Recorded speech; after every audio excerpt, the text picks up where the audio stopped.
एक बार अजय नामक एक व्यक्ति होता है। वो अपनी जिंदगी से बहुत ज्यादा परेशान होता है और उसे हमेशा ये दुख सताता रहता है कि वो कोई काम नहीं करता, ना ही उसके पास कोई धन दौलत है। तो कैसे वो अपने बच्चों का पालन करेगा, कैसे अपना परिवार चलाएगा, जिसे सोच सोच कर वो इतना हताश हो गया था कि उसे लगने लगा था कि अब जिंदा रहने का कोई फायदा नहीं, अब तो मरकर ही वो इन दुखों से छुटकारा पा सकता है। उसकी ऐसी हालत देखकर उसके दोस्त रोहित ने उसे बताया कि यहीं गांव में एक सिद्ध बाबा आए हैं, तुम्हें अपने दुखों के बारे में उनसे बात करनी चाहिए, वो अवश्य ही तुम्हारे सभी दुखों का निवारण करेंगे। अपने दोस्त रोहित की बात मानकर अजय बाबा के पास जाता है और उनके पास जाकर ये कहता है कि मैं अपने जीवन से बहुत दुखी हूँ, मैं अपने बीवी बच्चों और अपने परिवार को भी खुश नहीं रख सकता, मैं अपने लिए कुछ नहीं कर पा रहा। कभी कभी तो मुझे अपनी जिंदगी को खत्म कर देने के भी ख्याल आते हैं। आप इतनी साधनाएं करते हैं, इतनी तपस्या करते हैं, क्या आप मुझे कोई ऐसा मार्ग बता सकते हैं जिससे मैं अपने बुरे वक्त से बाहर आ सकूं? मेरा बहुत बुरा समय चल रहा है, 2 वक्त की रोटी का इंतजाम करना भी मेरे लिए बहुत मुश्किल हो गया है। अब आप ही बताइए कि ऐसे वक्त में मैं जिंदा रहूं तो कैसे रहूं, कैसे अपने परिवार को खुश रखूं? कृपया करके कोई साधारण सा तरीका बताने की अनुकंपा करें ताकि मैं आसानी से समझ सकूं, क्योंकि मैं बहुत पढ़ा लिखा नहीं हूं। अगर आप बड़ी बड़ी ज्ञान की बातें करेंगे तो शायद मैं कभी समझ भी नहीं पाऊंगा। ये सुनकर बाबा ने मुस्कुराते हुए कहा कि तुम एक काम कर सकते हो। बाबा ने सामने की तरफ इशारा करते हुए कहा कि उस ऊंची पहाड़ी पर एक मंदिर है और उस मंदिर के पास चींटियों का एक घर है जहाँ पर हजारों चींटियां रहती हैं। तुम्हें सुनने में बड़ा अजीब लगेगा, लेकिन वो चींटियां उस मंदिर की जमीन को खराब कर देती हैं, उस मिट्टी की उपजाऊ शक्ति को खत्म कर देती हैं, जिसके कारण वहाँ पर कोई भी पेड़ या कोई भी घास पनप नहीं पाती है। तुम मेरा एक काम करो, उसके बाद मैं तुम्हें तुम्हारे सवालों के जवाब दूंगा। तुम 7 दिन तक रोज उस पहाड़ी पर जाओ और उन चींटियों के घर को तहस नहस कर दो, उसको तोड़ दो। जब भी तुम्हें कोई चींटियों का घर दिखे मंदिर के आसपास तो उसे वहीं पर तहस नहस कर दो, लेकिन याद रहे घर को तोड़ना है, लेकिन कोई भी चींटी मरनी नहीं चाहिए। इस बात को समझने का प्रयास करते हुए वो युवक वहाँ से चला गया। शायद उसको कुछ समझ में नहीं आया था कि बाबा जी ऐसा क्यों करवा रहे हैं। वो तो उन चींटियों पर अन्याय कर रहे हैं, उनका घर तोड़वा रहे हैं, उन्हें नुकसान पहुंचा रहे हैं। आखिर कौन बाबा ऐसा करेगा? लेकिन फिर भी उस बाबा की बात मानते हुए वो अगले दिन से ही पहाड़ी पर जाना शुरू कर देता है। जब वो पहले दिन पहाड़ी पर पहुंचता है तो देखता है कि बहुत सारी चींटियां अपना खाना जुटाने में लगी हैं। सारी चींटियां कतार में चल रही थीं और अनाज के छोटे छोटे कण उठाकर अपने घर में जमा करते जा रही थी। ये देखकर पहले तो उस युवक का मन कमजोर पड़ गया। उसने सोचा कि ये इतनी मेहनत करके अपना घर भर रही हैं और मैं इनके घर को तबाह कर दूंगा तो इनको कितना बुरा लगेगा। लेकिन फिर भी उसने उस बाबा की बात याद करते हुए उस घर को तोड़ना शुरू कर दिया। जल्द ही चींटियों में हाहाकार मच गया। वो इधर उधर दौड़ने लगी। अभी तक तो कतार में चल रही थीं, अब वो बिखर गईं और इधर उधर अपनी जान बचाने के लिए भागने लगी। थोड़ी देर में घर टूट गया और सारी चींटियां इधर उधर छुपने के लिए भाग चुकी थीं। ये करने के बाद वो युवक दुखी मन से वापस अपने घर पर लौट आया। उसका मन परेशान था, दुखी था, पश्चाताप से भरा हुआ था। फिर उसने अपने बिस्तर में रात में लेटे लेटे ही सोचा कि अब तो उन चींटियों का घर तबाह हो चुका है, अब वहाँ वापस जाने से क्या प्रयोजन है, अब क्या फायदा होगा, क्योंकि चींटियों का घर तहस नहस करने के लिए बाबा जी ने कहा था, जो मैं कर चुका हूँ। लेकिन फिर कुछ सोचकर अगले दिन उसने फिर से जाने का निश्चय किया और अगले दिन सुबह सुबह उठकर वो वापस उसी पहाड़ी पर पहुंच जाता है। पहाड़ी पर पहुंचकर वो उसी जगह पर पहुंचता है जहां पिछली सुबह उसने उस घर को तहस नहस कर दिया था। लेकिन वो ये देखकर चौंक जाता है कि उन चींटियों ने फिर से अपना घर उसी जगह पर बना लिया था और अब वो फिर से अपने घर के लिए सामान इकट्ठा करने में जुट गईं। उस आदमी को ये देखकर लगा कि ये चींटियां कितनी मूर्ख हैं। इनको पता है कि कल ही इनका घर इसी जगह पर तबाह किया गया है और उसी जगह पर उन्होंने अपना नया घर भी बना लिया।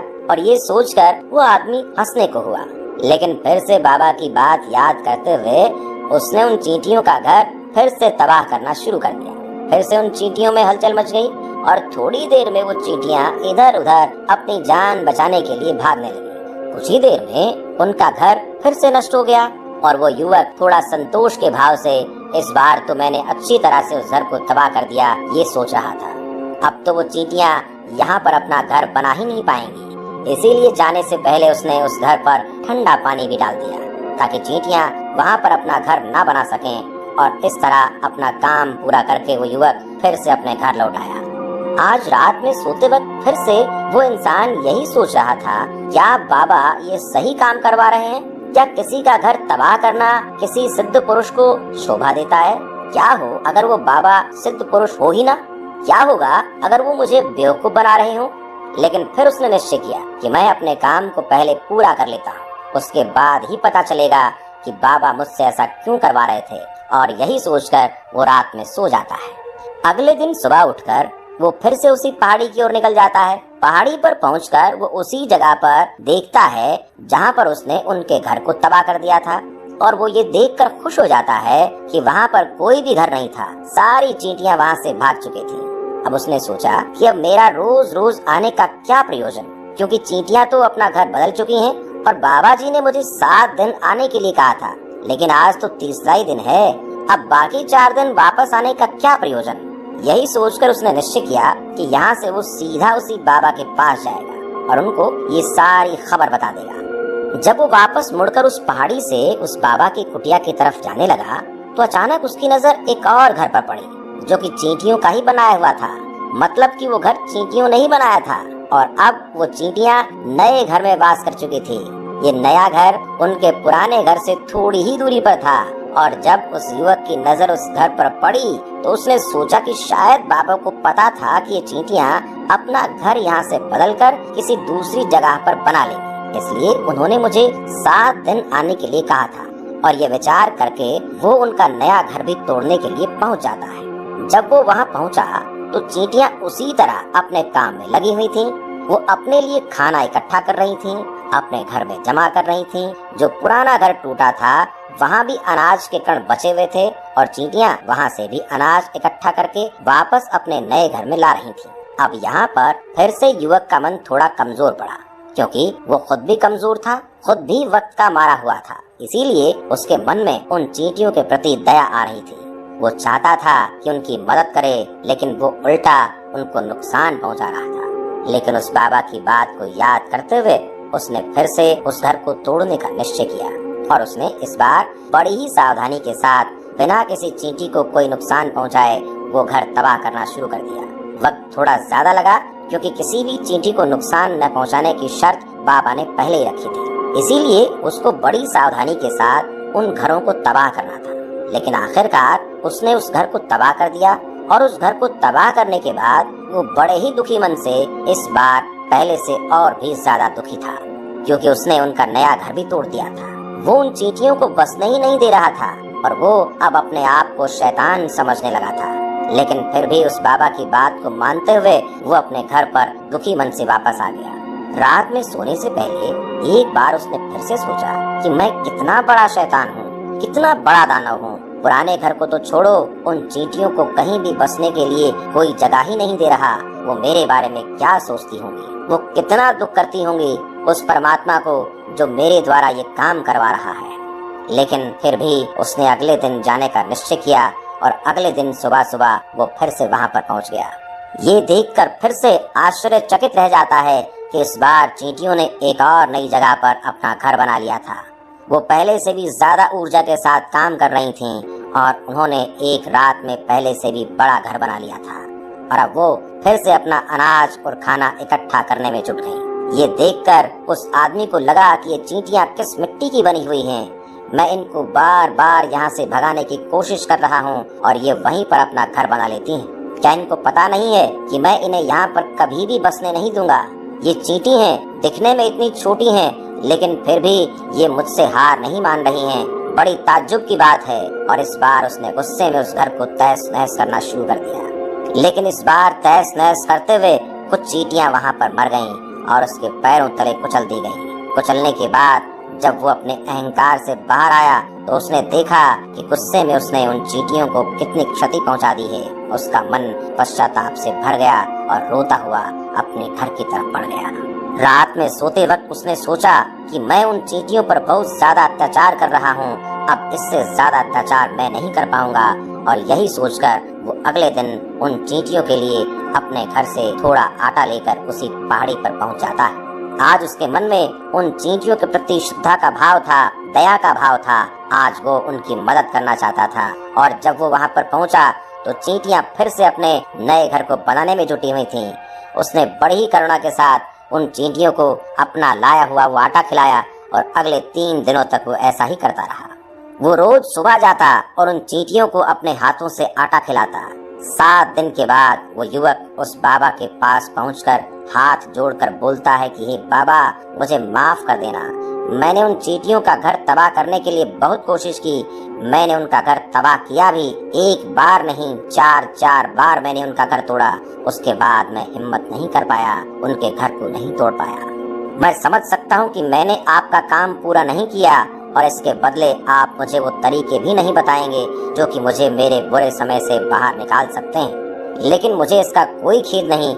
मुझे लगता है कि मैंने जो किया वो सही किया। इसलिए मैं आपसे आज्ञा लेकर वापस जा रहा हूँ। कृपया मुझे वापस अपने घर जाने की आज्ञा दीजिए। ये सुनकर उस बाबा ने मुस्कुराते हुए कहा कि अरे बच्चा, कहाँ चल दिए? रुको तो सही, जलपान तो कर लो, थोड़ी देर ठहर जाओ, उसके बाद चले जाना। और ये कहकर वो बाबा उस युवक के लिए पानी लेकर आते हैं। पानी पिलाने के बाद बाबा उस युवक से पूछते हैं कि तुम मुझे ये बताओ कि आखिर तुम उन चींटियों का घर तबाह क्यों नहीं कर सके? वो चींटियां तो छोटी छोटी हैं और तुम इतने विशाल काय हो, फिर भी तुम उन छोटी छोटी चींटियों का घर तबाह नहीं कर पाए। कहाँ है तुम्हारी शक्ति, तुम्हारा बाहुबल? इसका जवाब देते हुए उस युवक ने कहा, हे बाबा, मैंने उन चींटियों का घर तबाह कर दिया था, बार बार किया था। एक बार तो अपने गुस्से में उन चींटियों को भी मैंने हानि पहुंचा दी थी। लेकिन जिस दिन मैंने उनको हानि पहुंचाई, उसी दिन मुझे लगा कि मैं इनको क्यों हानि पहुंचा रहा हूं, क्यों इनको इतनी तकलीफ दे रहा हूं। और उसी दिन से मैंने उनको क्षति पहुंचाने की बजाय, नुकसान पहुंचाने की बजाय उनकी सहायता करनी शुरू कर दी। ये सुनकर उस बाबा ने कहा, यही तो सीखने की बात है। एक छोटी सी चींटी हमें जीवन का संदेश दे जाती है। मैंने तुम्हें उन चींटियों का घर तबाह करने के लिए नहीं भेजा था। मैंने तुम्हें भेजा था कि तुम उन चींटियों से कुछ सीख ले सको। तुम्हें क्या सीख मिली उन चींटियों से, क्या मुझे बता सकते हो? ये सुनकर उस युवक ने पूरी कहानी बयां कर दी। पूरी कहानी सुनने के बाद बाबा ने मुस्कुराते हुए कहा कि बच्चा, पहली सीख जो इन चींटियों से लेने की थी कि तुमने कितनी ही बार उनके घर को तोड़ने की कोशिश की, कितनी ही बार प्रयास किया उनका घर तबाह हो जाए, लेकिन वो हर बार अपना नया घर बना लेती थी। उन्होंने कभी भी हार नहीं मानी। अगर वो हार मान लेती तो वो चींटियां तुम्हें वहाँ पर नहीं मिलती। जीवन कार्यशीलता का नाम है, लेकिन हम मनुष्य 1-2 बार हार मिलने पर ही टूट जाते हैं, हताश हो जाते हैं और फिर जीवन में प्रयास ही नहीं करते।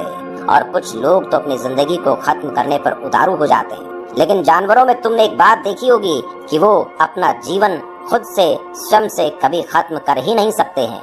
तुमने कभी नहीं सुना होगा किसी जानवर ने आत्महत्या कर ली, चाहे वो जानवर कितना ही भूखा क्यों न हो, कितना ही दुखी क्यों न हो, लेकिन वो अपने जीवन के लिए हमेशा संघर्ष करता रहता है। लेकिन वहीं पर दूसरी तरफ हम मनुष्य 1-2 बार हताश होने पर ही अपना जीवन खत्म कर लेते हैं। जीवन तो कर्मशीलता है, कर्म करने का नाम है जीवन, और मृत्यु आखिरी विश्राम है, परम विश्राम है। इसीलिए मृत्यु से पहले कर्म करना कभी मत छोड़ना, क्योंकि मृत्यु के बाद तो तुम परम विश्राम में चले ही जाओगे। तो उससे पहले कर्म करना क्यों छोड़ रहे हो, क्यों हताश हो रहे हो? अगर तुम्हारा एक घर टूट गया तो दूसरा घर बनाने का प्रयास करो, कोशिश करो, और कोशिश करने वालों की कभी हार नहीं होती।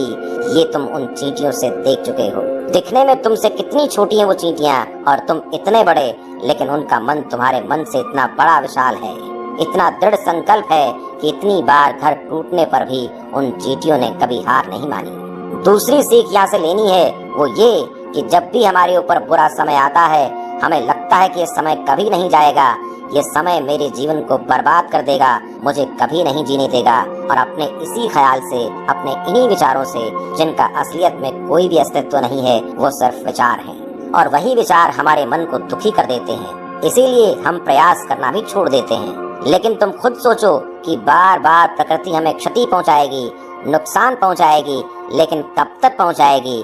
अगर हम बार बार फिर से उठकर फिर से नया प्रयास करते रहेंगे तो प्रकृति भी हमारे सामने घुटने टेक देगी और वो भी एक दिन हमारे ऊपर दयावान हो जाएगी, कृपालु हो जाएगी और वो हमें सब कुछ देने लगेगी जिसकी हमने कभी कामना की थी। तुमने खुद देखा कि तुम उन चींटियों को तबाह करने के लिए पहुंचे थे, लेकिन बाद में तुम ही उन चींटियों को अनाज और आटा देने लगे। तुम ही उन पर कृपालु हो गए। क्यों हुए? क्योंकि तुमने देखा कि वो चींटियां हार ही नहीं मान रही हैं। इसी तरह अगर तुम भी अपने जीवन में कभी हार नहीं मानोगे तो एक ना एक दिन ये प्रकृति तुम्हें वो सब कुछ देगी जो तुम अपने जीवन में पाना चाहते हो। तो दोस्तों, कैसी लगी आपको हमारी